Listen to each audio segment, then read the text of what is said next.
Las últimas informaciones, los hechos más destacados, el pensamiento y la opinión de los protagonistas. Opinión y noticia, el periodismo para todos, es posible con la independencia y ética del comunicador. En Sucesos, las noticias y las voces de quienes las hicieron o son parte de ellas. Lo del país y del mundo, política y economía, lo social y del arte, el deporte, lo que usted espera saber cada semana. Opinión y noticia, porque interpretar y hacer entender lo que sucede es la razón de ser del periodismo. Con la conducción de Félix Narváez, empezamos.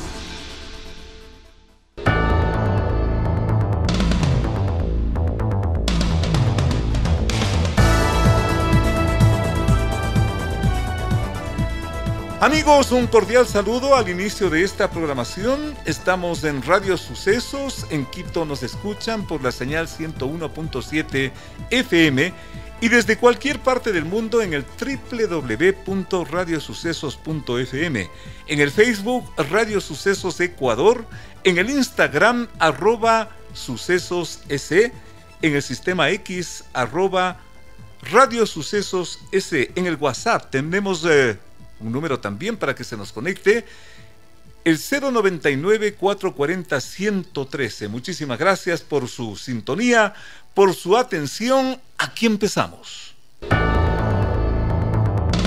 Las noticias han impactado en el país, en el mundo y en la ciudad. Sus protagonistas están en Sucesos para responder preguntas del periodismo profesional, que el público saque sus propias conclusiones.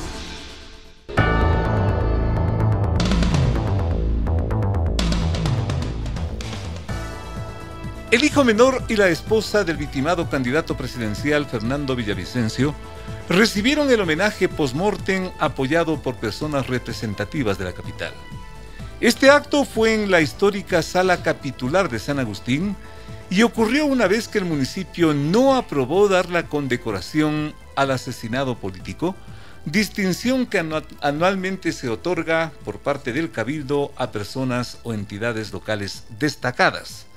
Villavicencio fue propuesto por su intensa y sonada campaña de denuncia contra la corrupción, especialmente del gobierno de Correa. La trágica muerte lo sorprendió la noche del 9 de agosto, a prácticamente 10 días de las elecciones, y que para varios sectores lo perfilaban como ganador posible de esa contienda electoral. Si yo tengo una asamblea opositora, yo iré personalmente al pleno de la asamblea. Y con gente y con el pueblo atrás, porque ese es el liderazgo de un presidente de la República. Muy bien, estos sinvergüenzas no quieren aprobar la ley de inteligencia, por ejemplo, o la ley que voy a impulsar con los compañeros del bloque. Vamos a quitarles los bienes mal habidos a la delincuencia de cuello blanco de este país. Extinción de dominio se llama. ¿Quién se opuso a la ley de extinción de dominio? El Correato, pues. A ver si no tengo un país atrás tomando la asamblea. Aquí se requiere un presidente valiente, por Dios. Lo cierto es que el hecho noticioso está marcado. El municipio negó la condecoración a Villavicencio y premió al equipo Liga Deportiva Universitaria. La pregunta empieza por allí. ¿A quién? A Verónica Zarauz, quien nos honra con su presencia. Verónica Zarauz es la esposa de el victimado amigo, colega, político Fernando Villavicencio. Verónica, buenos días. ¿Cuál es su lectura de este tema de la condecoración, sobre lo cual, como para variar, también hay polémica? Bienvenida. Gracias, Félix, por el espacio. Muy amable.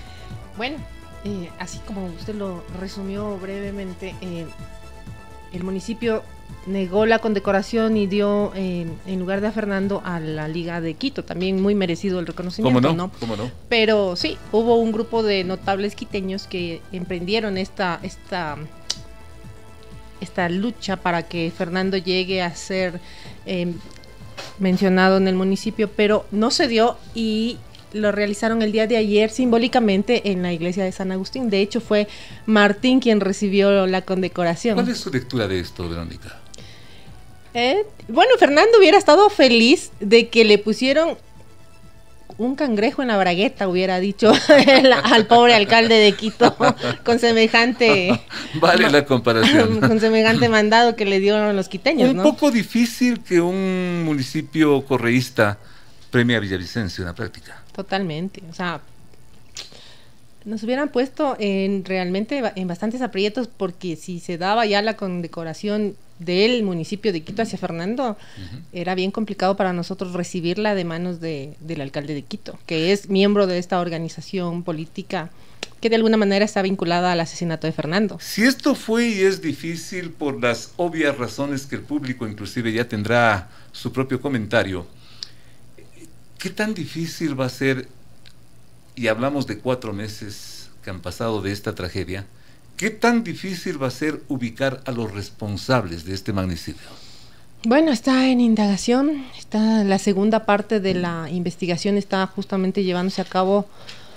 Lo que ha hecho hasta ahora la Fiscalía es acabar la parte de los autores materiales, que de hecho tenemos la audiencia el 19 de diciembre, pero es un camino largo, pero no vamos a desistir además. Pero sabemos a quiénes son sospechosos por ahora. Sabemos quiénes son sospechosos por ahora. ¿Podemos avanzar algo en ese sentido, Verónica? Hay que recordarle a los radioyentes que fue el testimonio del testigo protegido que vinculó a esta organización política con el asesinato de Fernando. O sea, claramente dijo, son miembros del correísmo quienes nos contrataron para asesinar a Fernando. Esto es lo que le corresponde a la Fiscalía, llegar hasta qué integrantes de este movimiento son los que están involucrados. Y a propósito de esta versión, miembros integrantes del correísmo, los, digamos, sospechosos, ¿cómo entender esa primera declaración? Porque hay elementos que están ahí flotando en el ambiente, pregunto esto. ¿Cómo entender esa declaración de Correa que prácticamente dijo que a los seguidores de Villavicencio más les interesaba muerto que vivo? No sé por qué él diría así. De hecho, a ellos también les convenía más muerto que vivo por todas las denuncias que vino realizando. Que les interesaba la muerte para que no gane la señora González. No, eso ya es un poco ridículo de parte del correísmo cuando se autonominaron ellos víctimas directas del asesinato de Fernando. O sea, Fernando estaba liderando para pasar a la segunda vuelta con la señora González, pero todos sabemos que el correísmo llega hasta la segunda vuelta, pero jamás pasa de la segunda vuelta. Muchas cosas han ocurrido en estos meses, en estos pocos meses, a partir de esta tragedia. Muchas cosas, y una de las gravísimas que yo creo que conmocionaron asimismo a la opinión, la muerte de los 7 sospechosos. ¿Y eso, Verónica? Bueno, este asesinato de los sicarios dentro de la cárcel de Guayaquil se dio después de que ellos hablaron con las autoridades y estaban dispuestos a cooperar. Asimismo, ¿qué lectura tiene usted de esa segunda tragedia, de esta tragedia mayor? Es lo que iba a pasar tarde o temprano, como siempre pasa en este país. Hay que recordar que en el caso Gavela, los autores materiales fueron desapareciendo de uno en uno dentro de las cárceles en las riñas que suelen haber y no pasa nada. En caso del asesinato de los sicarios de Fernando fueron en una sola tandada también. En esto inclusive ha intervenido y está interviniendo el FBI norteamericano. ¿A ese nivel ya se sabrá una pista más clara de lo que se tiene por acá?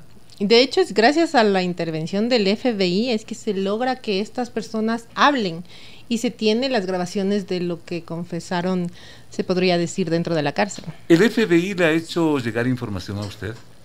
A la Fiscalía, que es a quien deben entregar la información. ¿Qué impresión le dio a usted la presencia del FBI y le da a usted la presencia del FBI en un hecho tan grave como este? Nos da tranquilidad porque sabemos el estado corrupto de la justicia dentro de la Fiscalía.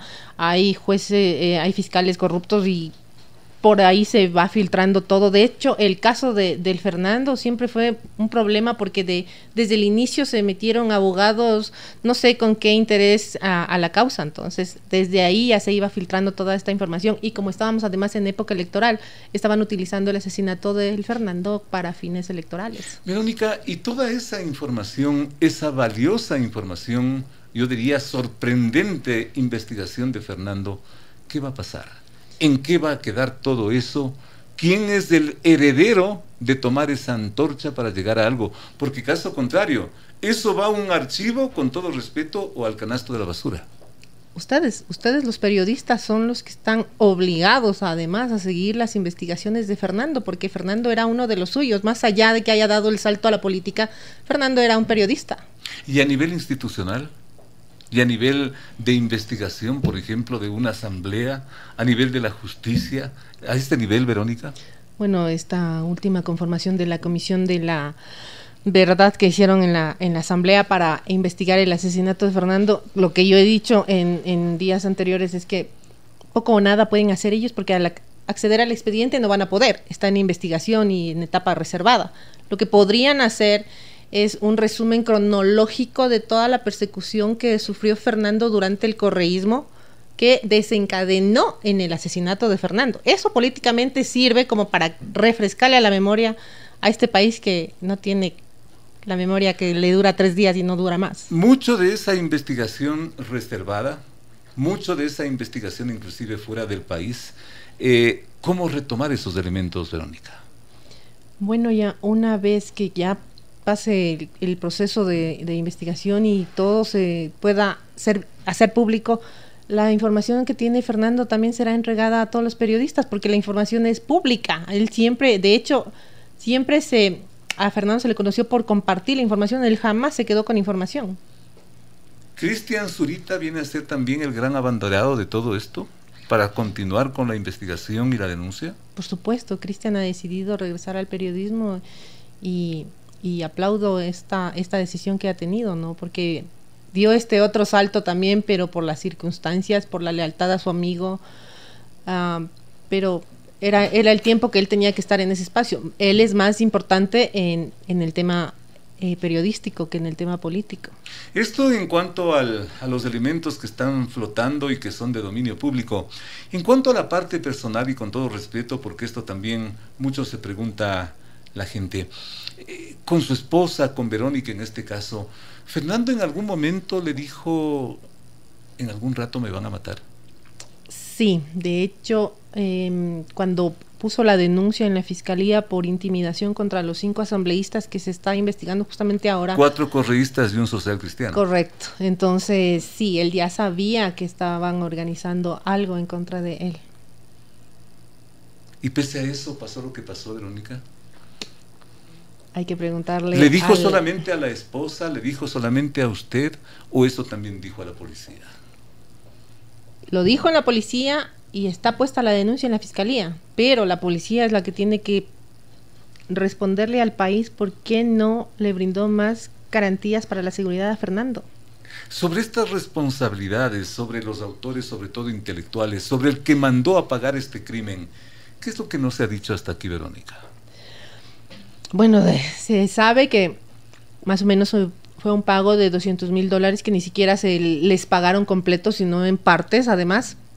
Pero todavía es muy temprano como para decir más detalles sobre el caso de los intelectuales, porque además no solo el lado correísta, también hay otros miembros de distintos partidos políticos también que están involucrados.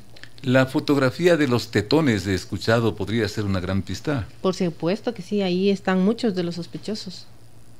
¿Y qué otra cosa? ¿Sobre qué otra cosa habría que ponerle ojo? ¿Quiénes manejan los puertos? ¿Quiénes están atrás de los puertos? Los puertos. Los marítimos. Puertos era un tema muy sensible y mucha gente que está detrás de eso y tiene varios intereses ahí no estaba de acuerdo con que Fernando llegue y les ponga un alto a todos los negociados que tenían ahí. ¿Algún nombre? No me corresponde dar nombres a mí. Esos nombres, por si acaso, están en una entrevista, creo que la última, que le dio Fernando a Primicias. justamente está en el Facebook, es de dominio público, y si es que ustedes quieren enterarse de eso, pues chequen esa parte. Luego de todo insisto, de toda esta tragedia, ¿cómo es su vida, Verónica, actualmente? A ver, ¿cómo ha cambiado su vida? Chuta, bueno... Me imagino que en forma radical. Una tragedia de estas cambia la vida totalmente, te deja sin piso, y todo lo que se pensaba que pasaba ayer ya no vuelve a pasar nunca más. Entonces sí es un cambio abrupto, porque además ahora yo tengo que moverme con seguridad. Antes sí teníamos, pero no era tan fuerte como es ahora. Mis hijos también tienen que moverse con seguridad. No es una vida normal, y no merecemos tener que pasar por estas cosas solo porque Fernando estaba denunciando la corrupción de este país para que no se sigan robando los recursos que tanta falta nos hacen ahora. Sin duda la seguridad es importante, la seguridad física, digamos, de agentes, en fin, me imagino. Pero, ¿qué es lo que le preocupa a Verónica a esta altura? Que aquellos que estuvieron en el complot de Fernando se salgan con la suya. Que aquellos que estuvieron en el complot de Fernando, por respeto no le pido nombres, pero usted sabe quiénes son. Por supuesto que sí. Verónica, un gusto tenerle por acá, nuestra permanente solidaridad. Hemos ido conversando durante varios días con Verónica Zarauz, pero yo creo que este es el momento más adecuado para hacerle las preguntas respetuosas que le hemos hecho, y siempre solidarios con la memoria del amigo, del periodista, del político. Siempre pendientes. Verónica, hasta la próxima. Muy amable. Gracias, Félix. Entrevistas importantes que tú quieres escuchar, la mejor información, la más grande opinión, periodismo de verdad, con Félix Narváez.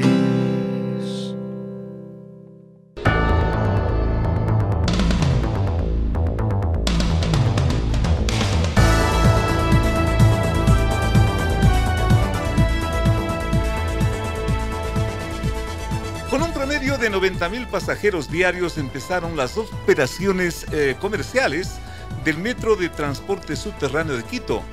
Según las actuales autoridades del proyecto, este metro debe movilizar unas 400,000 personas día para, se supone, financiar los más de 2,000 millones de dólares empleados para este proyecto vía crédito internacional. Con la inauguración del metro termina así un suspenso de más de 10 años y 5 alcaldías, pero subsisten preguntas que serán más notorias conforme pase la emoción de la inauguración. Y por eso, en estas horas, en este día de Quito prácticamente, contamos con la presencia de Andrés Campaña, concejal del Distrito Metropolitano, con quien queremos ir directo al grano sobre estas cosas que ya empiezan a surgir y que son necesarias responder, no para aguar la fiesta de la inauguración, sino que ese es el objetivo del periodismo, porque caso contrario nos ponemos aquí una botella de canelazo y nos ponemos a tomar con los invitados y así hacemos el programa, y ese no es el objetivo. Vayamos directo al grano, doctor Campaña, muchísimas gracias por su presencia. ¿Por cuánto tiempo cree usted que se puede sostener esta tarifa de 45 centavos, que es lo que actualmente rige y empieza a preocupar? Bienvenido. Querido Félix, un saludo afectuoso para usted, para quienes conforman Radio Sucesos y los demás medios de comunicación que están conectados, y evidentemente a la audiencia. Yo quiero manifestar que se ha dado un paso importante a la hora de poner en funcionamiento el Metro de Quito. Sin duda.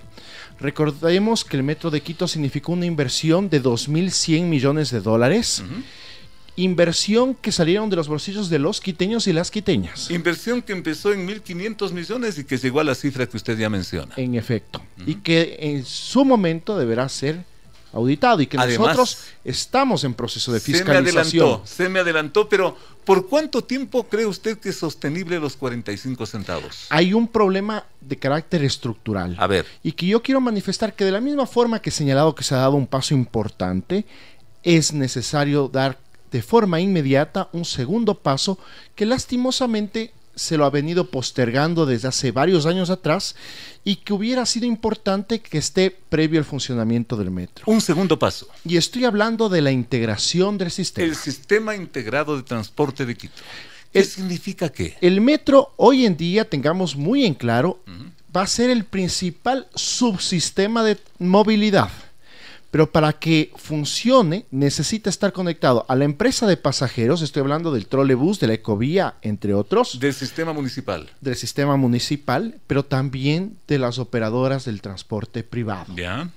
Solamente así vamos a poder subsanar 3 grandes problemas que yo he identificado en la ausencia de la integración. ¿El primero? El primero de ellos es, Quito tiene un enorme problema de tráfico que se ha vuelto un dolor de cabeza para quiteños y quiteñas de todos los días, fruto de 500,000 vehículos que circulan en las calles y avenidas de nuestra ciudad. Entonces necesitamos desmotivar el uso del vehículo particular, pero paralelamente incentivar el uso del transporte público. El segundo problema. Pero para ello es necesario tener un metro de calidad y que permita que el transporte público llegue a nuestros hogares y nos permita ofrecer un servicio rápido, puntual, seguro. Segundo elemento, un problema de carácter financiero que es lo que usted ha planteado y que yo también lo he venido señalando. A mí me preocupa cada vez más este tema. El metro de Quito... Es una bomba de tiempo. El metro de Quito tenía previsto originalmente movilizar más de 400,000 pasajeros por día. Ese es su punto de equilibrio. ¿Ya? Entendemos que ese tiene que ser un incremento progresivo. Pero yo quiero hacer una reflexión. El presupuesto del municipio para el próximo año se aprobó con un supuesto de 125,000 pasajeros por día, que con un pasaje de 45 centavos, ojo aquí también, porque uno de las observaciones que yo presenté es que no todos los 125,000 pasajeros por día pagan los 45 centavos, significarán ingresos de 17 millones de dólares. Paralelamente, el municipio de Quito va a subvencionar con 74 millones de dólares para el próximo año a Metro de Quito. 74 millones. Es decir, un déficit de 57 millones de dólares. Y las cifras que hoy tenemos, por ejemplo, del funcionamiento de los 3 primeros días del Metro de Quito, señalan que en promedio hubo entre 93,000 y 97,000 pasajeros por día. Entonces, es necesario fortalecer el sistema, motivar a que la gente utilice ese medio, siempre y cuando evidentemente se extienda el servicio, el beneficio que ofrece hoy en día Metro de Quito a todo el distrito metropolitano. Gravísimo problema. Tercer elemento. Y el tercer elemento es el de la economía familiar, que por mi postura política, usted sabe, yo soy socialista, me preocupa la situación de la familia ecuatoriana, de la familia quiteña en un momento de crisis, que por ejemplo tiene que tomar un bus para llegar a una estación del metro, utiliza el metro y tiene que finalmente tomar otro bus para llegar a su destino final. Puede presentarse ese caso. Si sumamos eso, y eso ya tenemos significa $1.15. $1.15. $1.15. ¿Ya? Cuando la normativa señala que la tarifa integrada tendrá como techo máximo los 60 centavos. Entonces, tenemos que asegurar las rutas y frecuencias alimentadoras y con ello también asegurar la integración tarifaria. De esa forma, obtenemos mayores pasajeros, mejores condiciones de movilidad en la ciudad y salvaguardamos los recursos tanto del municipio de Quito, que tendrá que ser más eficiente y por lo tanto dotar de menos subvención, y los recursos de la familia quiteña. Yo decía al principio que este es un tema que irá floreciendo conforme se vaya bajando las aguas de la inauguración. ¿Por qué? Porque hay que ser objetivos frente a lo que nos está contando justamente el concejal, nuestro invitado Andrés Campaña. La base, el corazón de toda esta movilidad, de toda esta movilización, si bien la obra está hecha, viene a ser el sistema integrado de transporte y junto con eso, el sistema integrado de recaudo. ¿Qué se sabe en el municipio sobre estas dos cosas fundamentales para que este no sea otro problema de la ciudad? El alcalde, frente a nuestros señalamientos, ha señalado que hasta agosto del 2024 se estaría dando este segundo paso importante, que sería la integración con la empresa de pasajeros y la integración con las operadoras de transporte privado. Evidentemente es un paso urgente. Totalmente. Urgente, porque hemos levantado las alertas del caso de 2024. Es lo que ha señalado el alcalde. Y nosotros confiamos de que así vaya a ser. ¿Y si es que eso no ocurre? Si eso no ocurre, pues estos problemas que hemos señalado subsistirán y se profundizarán, porque significará que primero no va a haber un incentivo real para utilizar el metro de Quito. Yo, por ejemplo, vivo en el sector de Solca y yo necesito una ruta y frecuencia alimentadora que me permita llegar al Labrador y que del Labrador me transporte de forma ágil, como está haciendo hoy en día, hasta la estación de San Francisco. Ese es el servicio que ofrece el Metro de Quito. Metro de Quito ofrece la posibilidad de transportarse 23 kilómetros en menos de media hora. Una zona extremadamente compleja como es la Quitumbe hasta el Labrador. Pero evidentemente tenemos que ampliar la red. Eso es lo que va a permitir disminuir el tráfico, facilitar la movilidad en la ciudad y optimizar recursos, tanto de la administración municipal, tanto de las familias. ¿Qué tan factible, qué tan probable es esta ampliación del sistema en las condiciones y en las circunstancias que ya nos está comentando? ¿Es factible? Es una necesidad. Es una necesidad, pero ¿qué tan factible? Porque hay que evidenciar que habemos quiteños más al norte del Labrador que necesitamos conectarnos al metro. Calderón es otra ciudad prácticamente, ¿no? El eje oriente y occidente carece precisamente de rutas y frecuencias alimentadoras. ¿Qué tan factible es hacer esa ampliación? Es necesario y urgente. Necesario y urgente, porque además de la mano va también otros elementos, querido Félix. ¿Contamos con el dinero, por ejemplo? Precisamente para optimizar recursos necesitamos ser eficientes. Y la eficiencia se va a medir con menor subvención y más beneficiarios. A mayor beneficiarios, menos subvención municipal. El momento en que el doctor Campaña está hablando de menos subvención, ¿está pensando en una tarifa técnica de cuánto? Para que esto sea sostenible. Más allá de la tarifa, porque la tarifa ya está regulada y la tarifa fue aprobada en base a informes técnicos, y la tarifa técnica es los 60 centavos. Precisamente lo que debemos hacer es fortalecer el sistema y lograr que esos 400,000 pasajeros por día lo logremos en un tiempo menor al que ha sido establecido. En ese sentido también hay otros elementos igual de importantes que están de la mano en este cambio urgente y necesario del modelo de gestión de la movilidad. Por ejemplo, seguridad vial. En este momento tenemos una enorme preocupación. Las dos causas de muerte temprana en Quito son siniestralidad y suicidios. Y frente a ello necesitamos entonces dar este paso importante de poner fin al sistema perverso que hoy rige. Este sistema perverso que hoy rige es el de mayor pasajeros, mayor rentabilidad, cuando la norma ya señala desde el 2020 la necesidad de poner en funcionamiento las cajas en común, que es una necesidad para garantizar el pago por kilómetro recorrido, que nos permita no solamente garantizar con mejores condiciones de seguridad y evitar la guerra del centavo, buses compitiendo unos a otros en las calles y avenidas de nuestra ciudad a costa de la seguridad, de la vida de los quiteños y las quiteñas, sino que además va a garantizar estabilidad financiera, estabilidad jurídica, lo que permita al operador de transporte, por ejemplo, cambiar sus unidades de transporte, mejorar, ojalá podamos apostarle al cambio del modelo de matriz energética que tanto se ha hablado y que además la ley también contempla que a partir del 2025 las unidades de transporte que ingrese deberán ser de carácter eléctrica, ya no con combustibles fósiles. Claro. Entonces, pero todos estos cambios van de la mano de la necesidad de garantizar las condiciones necesarias. El doctor Andrés Campaña insiste en la necesidad de una ampliación de esta red del metro subterráneo, lo cual tiene toda la lógica del mundo, porque la ciudad se agranda hacia los costados y hacia allá no hay metro, simplemente como eso. Pero dada la insistencia del doctor Andrés Campaña y esta necesidad, como él inclusive está destacando y está proponiendo, ¿cuánto costaría una ampliación del metro? Son estudios que hay que realizarlos. Ojo, que cuando yo hablo de extender los beneficios y servicios del metro, no necesariamente estoy hablando de ampliar la extensión de la red subterránea, sino de que cuente con esta conexión con las rutas y frecuencias, con la empresa de pasajeros y con las operadoras de transporte privado. Habrá que hacer el análisis, y ese es un tema ya de carácter técnico. Que el sistema de superficie llegue hasta esas zonas, hasta esos lugares. En efecto, ese es el cambio que urge realizarlo hasta agosto del 2024, tal como lo ha ofrecido el alcalde.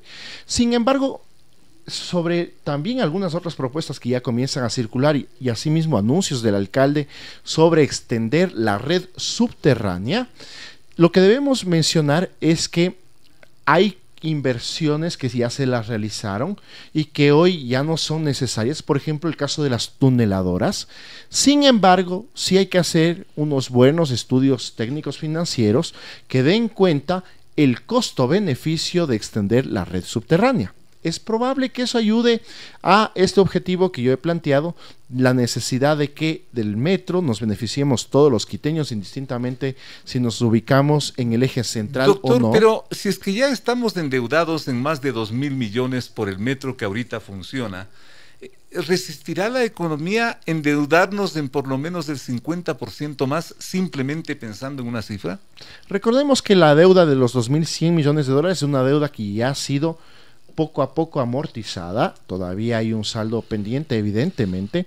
También hay unas obligaciones compartidas con el gobierno nacional. Lastimosamente, en cuanto a las obligaciones compartidas con el gobierno nacional, hay una deuda pendiente con la ciudad. En este momento el gobierno nacional tiene una deuda con el municipio de Quito que supera los 320 millones de dólares. Esa también es una realidad que la estamos viviendo. Sin embargo, en cuanto a materia de recursos, lo que hay que hacer es proyectar y medir precisamente cuál es lo más adecuado, si la inversión nos va a producir mayor incremento de pasajeros, con lo cual vamos a justificar los gastos. Porque caso contrario, ¿qué va a pasar? Tenemos una empresa, Metro de Quito, que en su primer año va a tener un déficit de 57 millones de dólares, que requiere una subvención municipal de 74 millones de dólares. Pero paralelamente también el gran problema presupuestario del municipio es que el 59% del presupuesto de inversión se va a movilidad, sin tener los resultados que los quiteños merecemos.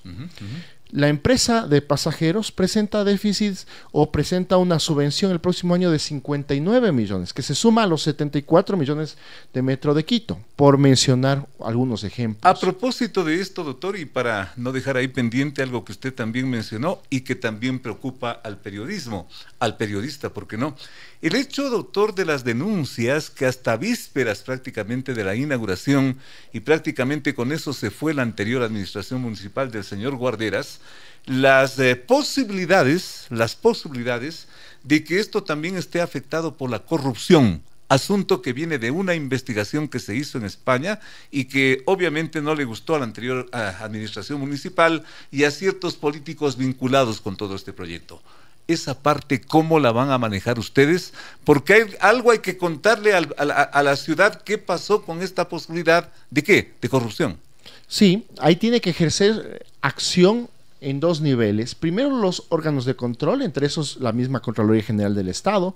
Nosotros, como fiscalizadores de la ciudad, también manifestamos desde el inicio de nuestras funciones nuestra preocupación por distintos contratos. Voy a mencionar 3 contratos que son sin lugar a dudas llamativos. En efecto, cuando se contrató el proyecto Metro de Quito, se tenía previsto que iba a costar 1.500 millones de dólares. Y como usted bien anotó, nos terminó costando finalmente 2.100 millones de dólares. De igual forma, cuando se preveyó el inicio de la construcción del metro, se suscribió en octubre del 2015 y se anunció que en 42 meses se iba a entregar la obra civil. Y recién hoy estamos viendo el inicio de las operaciones comerciales. Han pasado 8 años desde que se suscribió el contrato que originalmente decía que son 42 meses. Segundo contrato con la empresa CAV, la compra de los 18 trenes que fueron entregados ante notario público, que no se llegaron a hacer la entrega a la ciudad, a la empresa de Quito, al municipio, y que por el monto, que estoy hablando más o menos de 200 millones de dólares, también llama la atención. Y un tercer contrato que también no ha dejado de estar exento y que nosotros se inició un proceso de renegociación. Hoy conocemos de forma general los resultados de ese proceso de renegociación. Nosotros hemos requerido la información, el alcalde y el gerente nos han ofrecido públicamente entregar en los próximos días esta información. ¿Y por qué es importante? Porque en noviembre del 2022, el año pasado, se suscribió un contrato con la empresa operadora, con Transdev Medellín, por 2.5 millones de dólares mensuales. Mensuales, así es. Pasó un año y recién el metro está funcionando. ¿Qué pasó con todo ese tiempo? A eso se inició un proceso de renegociación en el cual el monto de la deuda sumaba los 30 millones de dólares. Se canceló 20 millones de dólares. El alcalde ha señalado de que existe un ahorro de 9, 10 millones de dólares del precio original, pero habrá que analizar, y precisamente por eso hemos requerido la información, si la decisión que se tomó de forma apresurada en noviembre de 2022 de contratar a la empresa operadora nos ha generado finalmente un egreso de un monto por operación de un metro que recién está en funcionamiento. Y con un nombre finalmente, doctor, que revolotea en todo esto y que no escapará a su ilustrado criterio, Odebrecht. Sin lugar a dudas, incluso hay juicios, procesos que se están ventilando a nivel internacional y que de hecho, lastimosamente, fueron estos procesos a nivel internacional los que dieron elementos recién para iniciar la investigación a nivel nacional. Doctor Campaña, muchísimas gracias, un gusto tenerle por acá. El doctor Andrés Campaña, concejal del Distrito Metropolitano, tal como dije y con todo respeto para nuestros oyentes, televidentes, para nuestro público, con todo respeto, no por aguar la emoción de la inauguración, sino que estas cosas también hay que decirlas. ¿Por qué? Porque si es que esto saliera del bolsillo, de la cuenta de ahorros, de algún concejal o del señor, por último, del propio alcalde, pues no habría problema. Allá que se arreglen los concejales y acá que se arregle el alcalde. Pero no, señores, esto es plata ¿de quién? De los quiteños, de los ecuatorianos. Doctor, hasta la próxima, muy amable. Gracias, querido Félix. De 8 a 9, con el periodista Félix Narváez, otro aporte de Radio Sucesos a la opinión libre y enterada del oyente.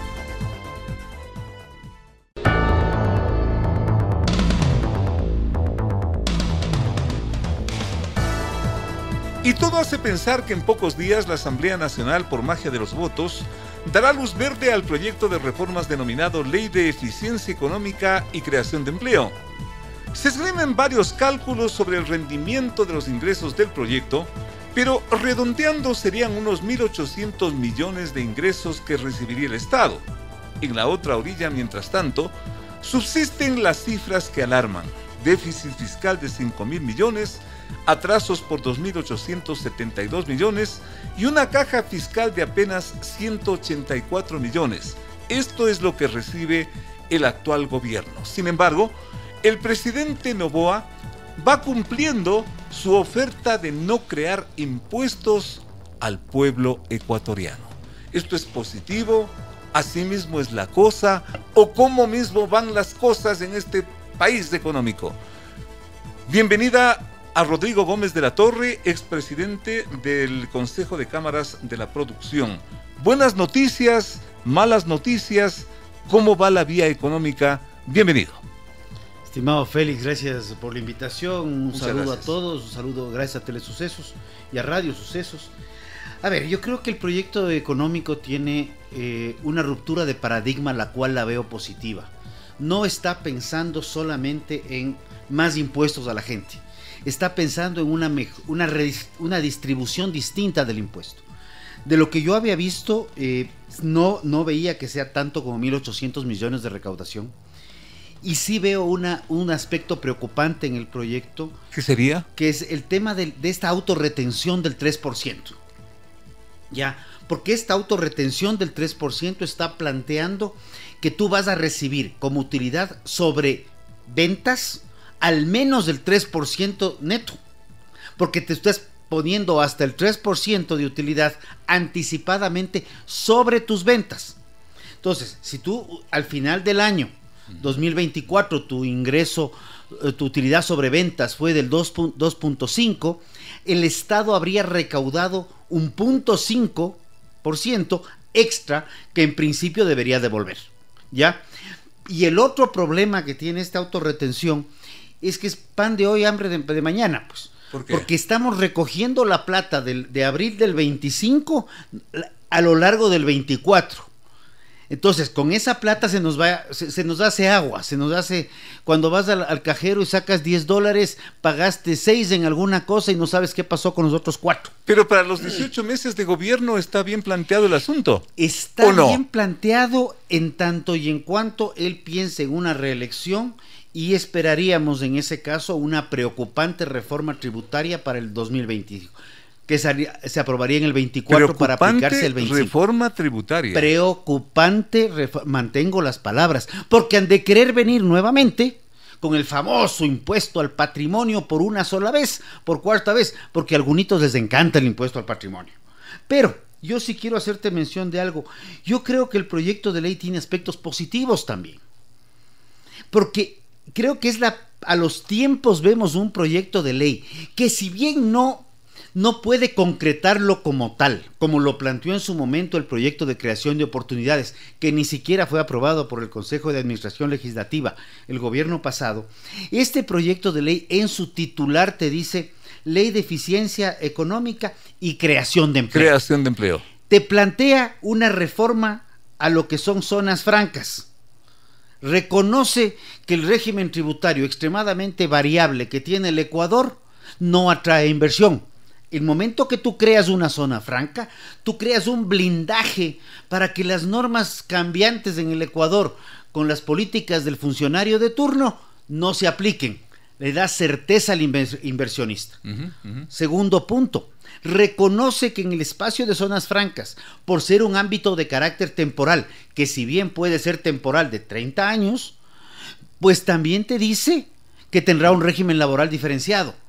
También reconociendo que el régimen laboral ecuatoriano va en total contrasentido de la generación de empleo. Pero sobre este tema de las zonas francas, ¿ya no fue un proyecto que se intentó y no funcionó? Fue un proyecto que se intentó y nunca se desarrolló. ¿Qué ha sucedido? A ver, la ley de zonas francas viene de antes del gobierno del que anda por algún tumbado, por algún ático, por alguna vaina. Pero en el 2009, con el Código de la Producción, se modifica el término de zonas francas a zonas especiales de desarrollo económico, zonas de apoyo logístico, las SALES y otras. Ha habido más bien problemas de normativas cambiantes que no han permitido desarrollarlos. ¿Ya? Pero la zona franca como tal ha sido un espacio de generación de inversión en el mundo entero altamente exitoso. ¿Qué le vería yo a este proyecto? Le escuché ayer justamente, o en estos días, al presidente Noboa decir que no le gustaría una zona franca uniempresarial, sino que sean varias empresas. ¡Qué bueno! Justamente hemos conversado con el municipio de Quito, Sí, esto es factible. con entonces, los últimos 3 ¿ya? o 4 alcaldes, ¿Ya? en que les decíamos 200 y pico de hectáreas están al lado del aeropuerto de Tababela, que es la zona especial de desarrollo económico de Quito. ¿Cómo no? ¿Por qué no se desarrolla? ¿Ya? ¿Qué sucede? ¿Qué pasa para que un espacio de certeza económica, tributaria, para inversiones, al lado de un aeropuerto donde podríamos importar materias primas, procesarlas y reexportarlas con valor agregado? ¿Qué se necesita para que eso funcione? Yo creo que se necesita que el gobierno, la estructura estatal, y hablo de Estado, no solamente de gobierno, demos certezas y reglas claras. ¿Qué significa? Reglas claras y estables. No puede ser posible que, por ejemplo, tengas una norma de una ordenanza municipal en varios ámbitos. Voy a toparte un ejemplo puntual. Artículo 547 del Código Orgánico de Ordenamiento Territorial. ¿Ya? Patentes municipales. ¿Ya? Las patentes municipales serán sujetos pasivos las actividades. financieras, inmobiliarias, comerciales, manufactura y honorarios profesionales. 5 actividades económicas, de las 23 actividades económicas que constan en el clasificador industrial uniforme de convenio internacional. Entonces llega el municipio y dice, se sientan, me imagino, estoy pensando cómo se sentará el alcalde con los concejales, ñaños, queridos, estamos sin billete, ¿cómo hacemos? Métele patente a quien puedas. Y comienzan a cobrar patentes. Yeah. En el 2016 salió una interpretativa, por favor, y fue sacada, la trabajamos como cámara en ese momento cuando yo estaba en el cargo, para que el sector agropecuario, que no pertenece a esas 5 actividades económicas, no pague patente. Entonces la interpretativa del 547 dice, las actividades agropecuarias, ganaderas, pesqueras, piscícolas, silvocultura, todo son bosques, no son sujetos de cobro de patente. Al ser interpretativa, los municipios incluso tenían la obligación de devolver los cobros que no eran irregulares, eran ilegales. Este año nuevamente estamos peleando con municipios que amigos llaman y me dicen, oye hermano, ¿qué pasó en esta cosa? Tenemos esta norma, está en la ley, está ratificado en la en el COTAD, pero están cobrando patente al sector agrícola. Digo, sácale el documento al municipio porque es ilegal. Y así pasa con otras actividades económicas. Consecuentemente, Rodrigo, eso te pone arisco a la inversión. Ya. ¿Cómo voy a invertir si no sé si mañana las reglas del juego me las mantienen? Consecuentemente, este proyecto que se anunció como casi la salvación de los siguientes 18 meses, ayuda, pero no es la solución final. A ver, la solución final, necesitamos trabajar en algo y la semana pasada... ¿O cuál es la solución si es que esto solo ayuda? Jaime Carrera. Sí, hay que mejorar los ingresos estatales, nadie lo cuestiona. Pero también hay que poner más eficiente el gasto y corregir el gasto. Dicho en otras palabras, paremos la burocracia improductiva. Seamos eficientes en el gasto público. Reducir el tamaño del Estado. No solamente reducir el tamaño del Estado, ¿sí, no? Hagamos eficiente el gasto público.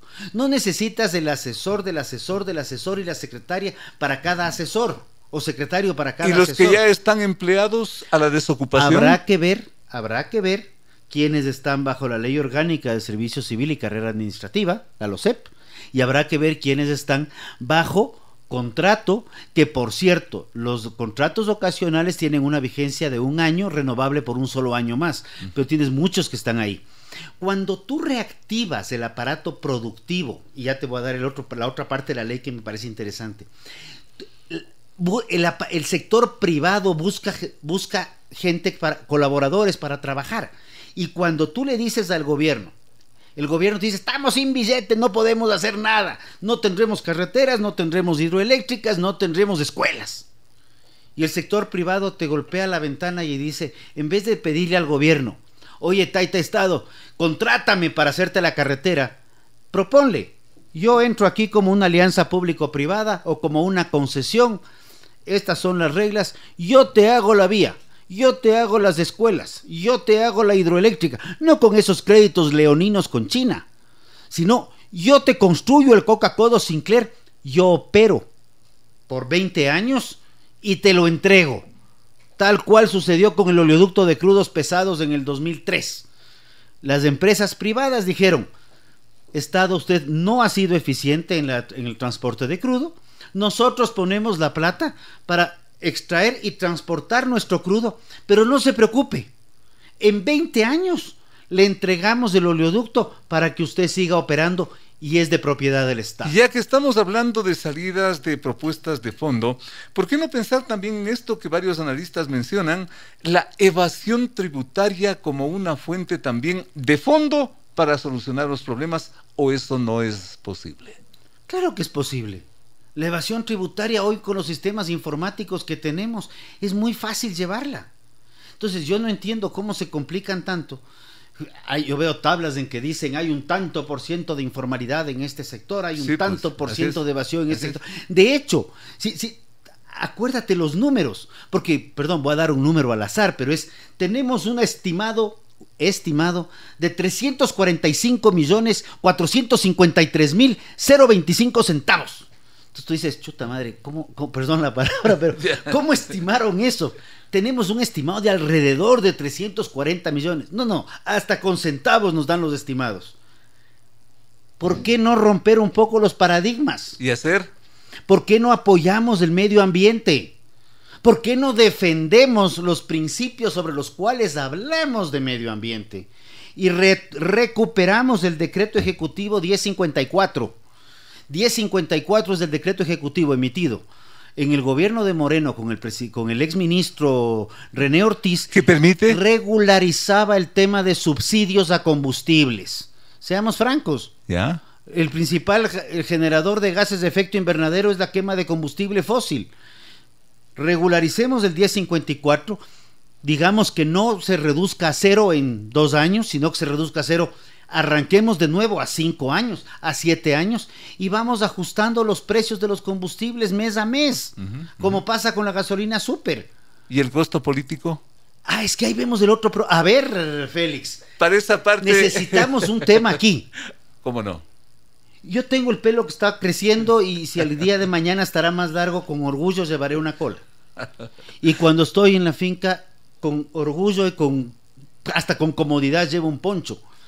Pero ni la cola y el poncho no me dan derecho a destruir un país. Totalmente. Yo creo que aquí sí es un tema, queremos solucionar los problemas estructurales. Perfecto, sí, cobremos impuestos a los que más pagan. Para hablar de la parte política... Pongamos concesiones, termino esto, pongamos peajes en las carreteras que corresponden, para que el que usa, pague. Y si yo no uso la carretera que está Guayaquil-Machala, ¿por qué voy a pagar un porcentaje de mis impuestos en esa vía? Ahí entramos en una línea y en una vía medio peligrosa por la parte política, para lo cual quedas invitado para la próxima oportunidad. Encantado. Rodrigo, muchísimas gracias. Rodrigo Gómez de la Torre, ex presidente de la Cámara de las cámaras de producción de este país. Miren ustedes todo lo que contiene la parte económica de la crisis presupuestaria, fiscal, global de la economía ecuatoriana. Chévere. Llegó el fin de semana y tú te puedes informar con periodismo independiente, el que le gusta a nuestra gente es opinión.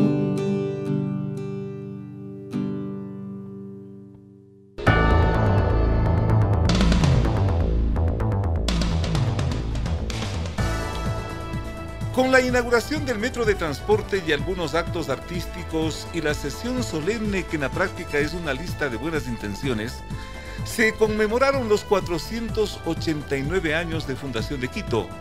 Una conmemoración que cada vez queda más distante, esa es la impresión, de aquellas que hoy parecen parte de un cuento de hadas. Hasta la elección de reina de Quito ha tratado de ser afectada, y es parte de esos relatos de una ciudad que fue luz de América por su rebeldía para enfrentar al tirano de turno, por tumbar caciques, por su ironía para burlarse de lo malo, por su inteligencia para asumir el lado bueno de la vida. En fin, ¿qué no se puede decir de Quito?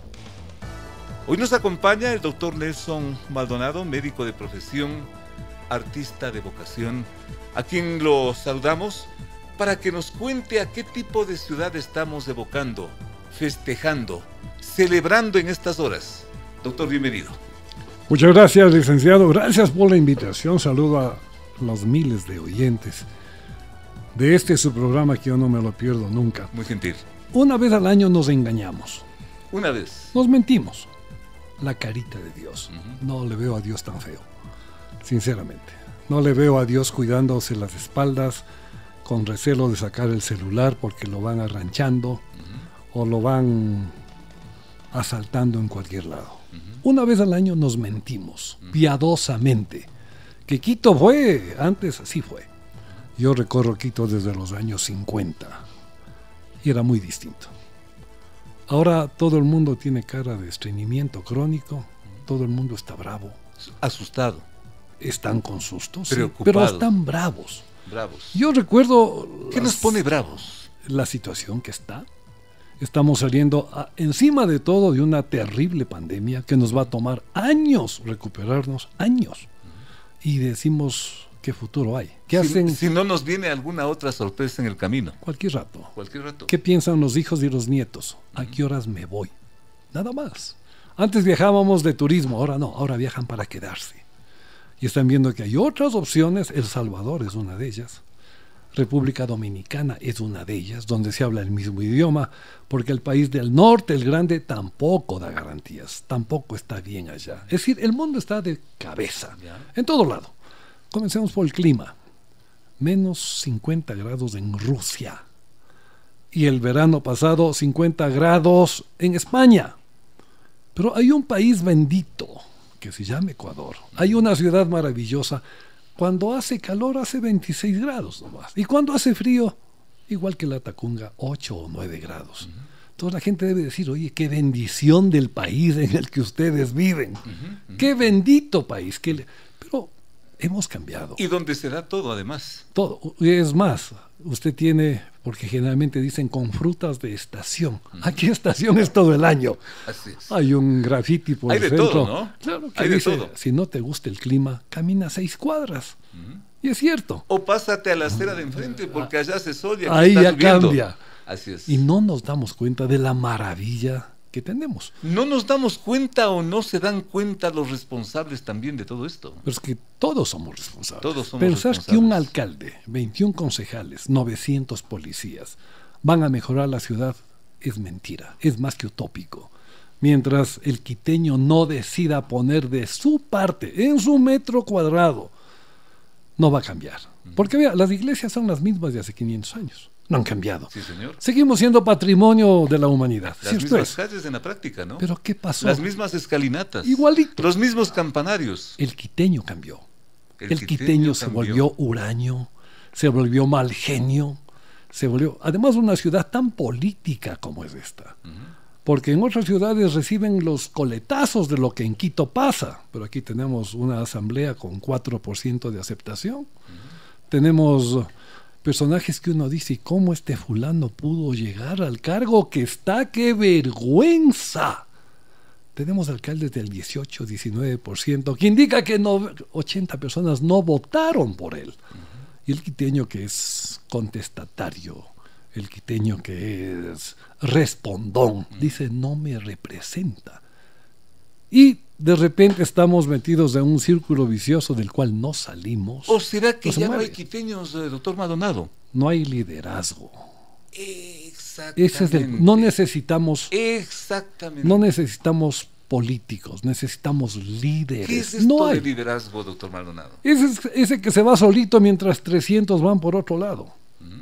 El líder se impone por convicción, no porque tenga un cargo. No necesariamente un líder ostenta un cargo. Y el líder es el que va silbando otra melodía mientras el resto siguen como rebaño, como borreguitos a estos mesiánicos, que lo único que han hecho es dividirnos profundamente a los quiteños. ¿Cómo no? Ahora no hay cómo hablar. ¿Y utilizar a la ciudad? Imagínense, no hay cómo hablar entre familiares. Así es. Se han quitado el saludo. Amigos. Ni entre amigos. Todo eso se quitó. Decían cuando éramos guaguas, no hables de religión ni hables de política, porque eso a la gente divide. Bueno, divide, pero no peleábamos. Ahora no. Ahora ya es la pelea de frente. Debe ser el ancestro español que tenemos. Usted que es tan enterado vio lo que acaba de pasar en España. El señor Sánchez del PSOE no ganó las elecciones. ¿Y qué hizo para ganar? Amnistió a los catalanes que estaban juzgados durante 12 años, desde el 2011 hasta el 2023. ¿Y España se dividió? Para ganarse los 14 votos que le faltaban. Y ya es nuevamente primer ministro. ¿Cuál es el mensaje? Si les dan amnistías, van a ser presidente. De acuerdo. Clarito llegó el mensaje acá. La amnistía es una bunga que anda rondando por todo lado. ¿A quién van a amnistiar? ¿Con qué motivo? ¿Con qué razón? ¿A quién van a perdonar? Pero clarito está. Ok, te doy mis votos, haz lo que vos quieras, pero no te olvides, esta es la condición.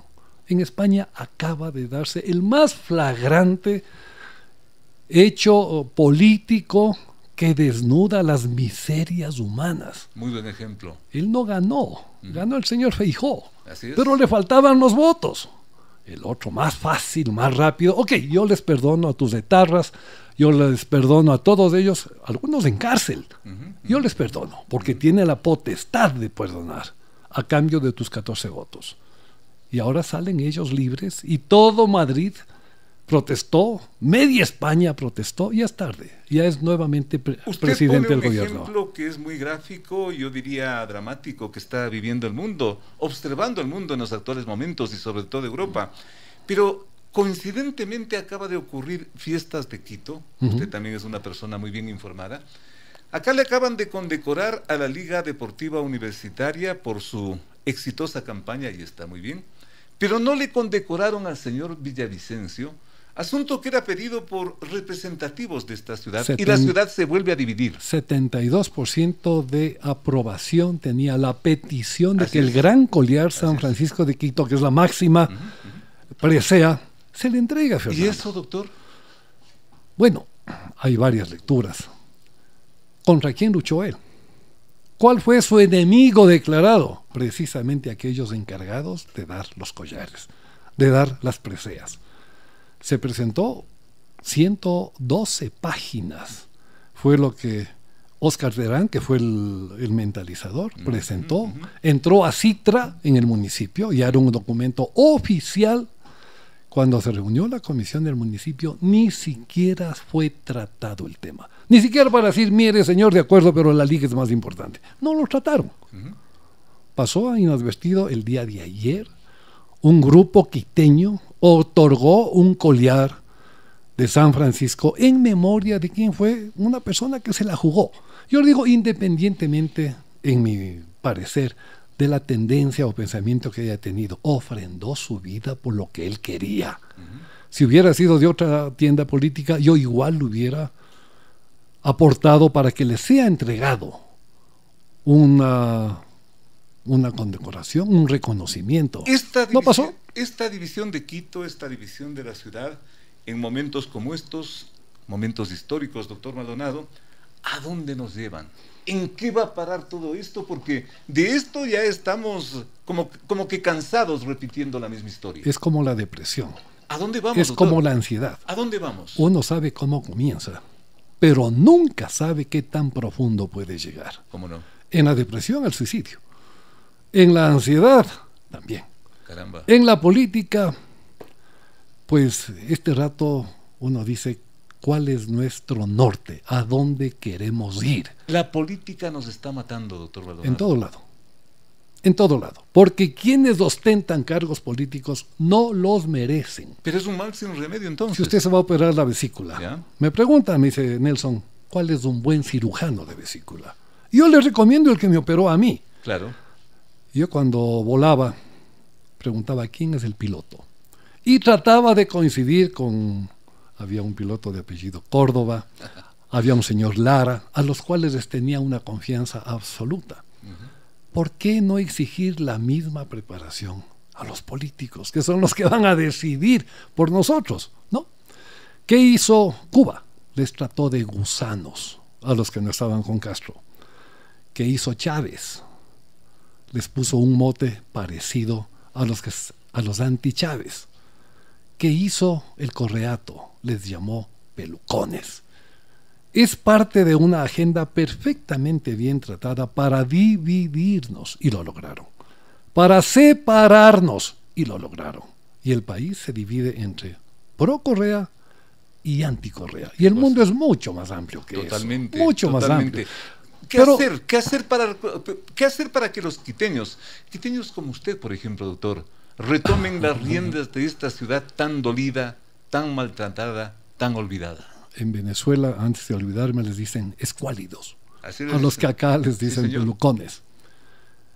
Nos dividieron, pues, menos mal que hay estas fiestas que son un paréntesis chiquitico en ese diario trajinar. Y uno dice, las cosas sí podrían mejorar. Pero cuando hay una terna para nombrar una autoridad, al quiteño le ponen cuarto. No hay un quiteño representativo desde hace años, por lo menos 10 años. tomando decisiones de peso. Ni en la ciudad, peor en el país. Muy bien dicho, doctor. Peor. ¿Y si es que le proponen, por ejemplo, a Nelson Maldonado en las próximas elecciones? Es tiempo de una dama, digo yo. Y una dama entre 35 y 40 años. Las mujeres son mucho mejor. ¿Usted ya no? Ya no.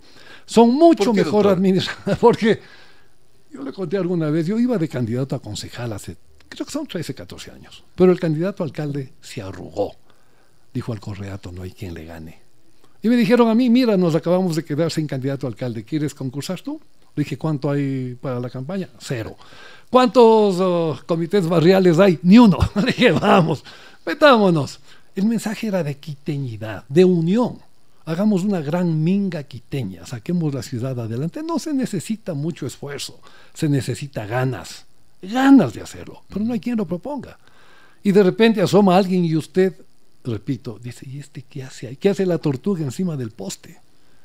¿Qué hace ahí? ¿Quién le puso ahí? Si no tienen idea, si no tienen ninguna preparación para tomar decisiones en mi nombre, porque de eso más hacia la política, en mi nombre están tomando decisiones con las cuales yo no estoy de acuerdo. Una triste celebración. ¿Cómo alegrarnos en este momento, doctor Pues las Maldonado? fiestas ayudan de vez en cuando. Por favor. La nostalgia, aquello que recordamos con cariño, es bienvenida ahora. Como le digo, yo llevo ya 60 años recorriendo la ciudad. Desde que era muy chiquito tenía un abuelito en la Loma, tenía otro abuelito en la Ciudadela América y caminábamos. Nos Quito. ha pasado algo parecido, doctor. Exacto. Entonces yo sí recuerdo, no solo cómo era Quito, las iglesias no han cambiado. Por favor. Yo recuerdo cómo eran los quiteños. Como papá que pasaba silbando todo el día. Pasaba embromándose con sus amigos, produciendo todos. Totalmente. Nosotros venimos Totalmente. de hogares pobres, pero decentes. Y hemos forjado día a día con nuestro trabajo, una mejora para nosotros, para nuestros hijos que ya nos superaron largo los hijos, para los nietos que vienen. Digo, ¿qué ciudad está quedando para ellos? Y les digo a ellos, hagan ustedes que esta sea una mejor ciudad donde ustedes van a vivir. 3 de mis hijos vinieron del exterior para continuar acá ya formados. No, nosotros queremos regresar a Quito. Y mi hijo tenía el uno 10 años en Houston, el otro 13 años en Nueva York y les iba muy bien allá.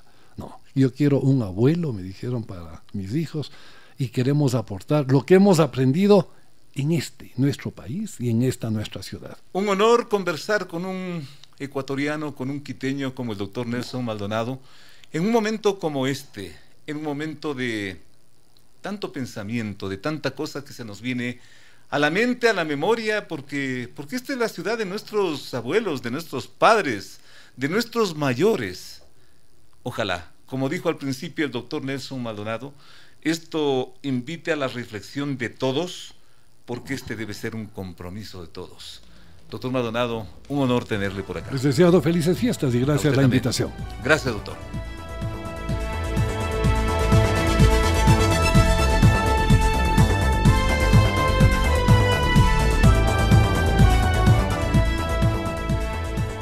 Llegamos así a los 489 años de vida de esta ciudad mestiza, asentada entre montañas, campanarios y calles interminables.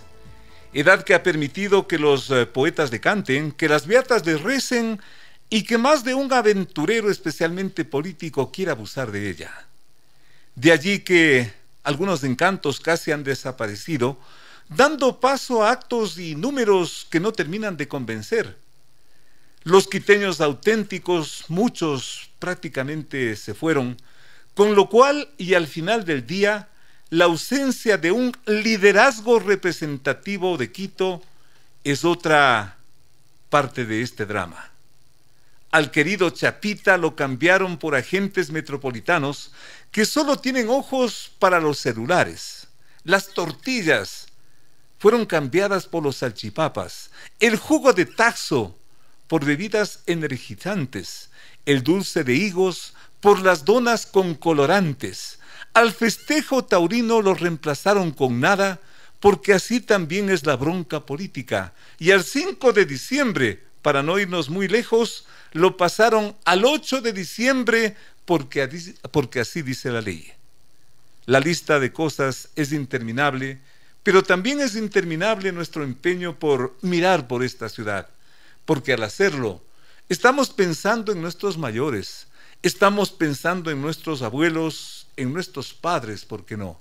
En ellos que tanto quisieron a esta ciudad y que al verla seguramente volverían a irse. Amigos, gracias por su siempre deferente atención en finalmente el día de Quito. ¿Cuándo también será? Yo sé que es el 5 de diciembre, pero lo pasaron al 8, hoy es el 9 y también será de festejar el 10. ¡Qué cosa tan increíble! Dios mediante, hasta la próxima semana.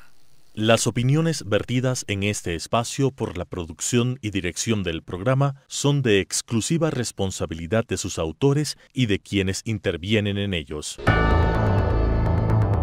Los personajes, los hechos, las noticias, todo tratado con independencia y objetividad. Otro aporte de Radio Sucesos para que usted se forme la mejor opinión. Volveremos el próximo sábado de 8 a 9 con Félix Narváez.